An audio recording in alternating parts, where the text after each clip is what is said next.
நடிகை மீனா குழந்தை நட்சத்திரமாக அறிமுகமாகி பல படங்களில் நடித்தாங்க. அதுக்கப்புறம் கதாநாயகியாக பல படங்கள் நடித்து முன்னணி நடிகையாக இருந்தாங்க. தமிழ், தெலுங்கு, மலையாளம், கன்னடா இப்படி 4 மொழியில் அவங்க ஃபேமஸாக நடித்தாங்க.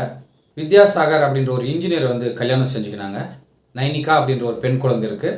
விஜய் படத்தில் விஜய்க்கு மகளாக அந்த பொண்ணு நடிச்சு இப்போ அதுக்கப்புறம் நடிக்கலை. ஒருவேளை கதாநாயகி அது நடிக்க வாய்ப்பு இருக்குது. மீனாவின் கணவர் வித்யாசாகர் 2 வருஷத்துக்கு முன்னாடி நுரையீரல் தொற்று காரணமாக உயிர் இழந்தார். அதுக்கப்புறம் சோசியல் மீடியாவில் பல வதந்திகள் தான் இருந்துச்சு. மீனா 2வது திருமணம் செஞ்சுக்கிறாங்க அப்படின்ற வதந்திகளை பரப்பப்பட்டு மீனா அதுக்கு பதிலும் சொன்னாங்க. ஆனால் வதந்திகள் இப்போ வரைக்கும் வந்துனே தான் இருக்குது. என்ன மாதிரி பெண் குழந்தை வச்சுருக்கிற பெண்கள் அதிகமாக இருக்கிறாங்க. வெறுப்பாளர்கள் வதந்தி உருவாக்குறாங்க. முட்டாள்களால் பரப்பப்பட்டு முட்டாள்களால் ஏற்றுக்கொள்ளப்படுகிறது. இதுல இருந்து என்ன தெரியுதுன்னா, நான் கல்யாணம் செஞ்சுக்கிறதும் செய்யாததும் என்னுடைய இஷ்டம் அப்படின்ற மாதிரி சொல்லியிருக்காங்க.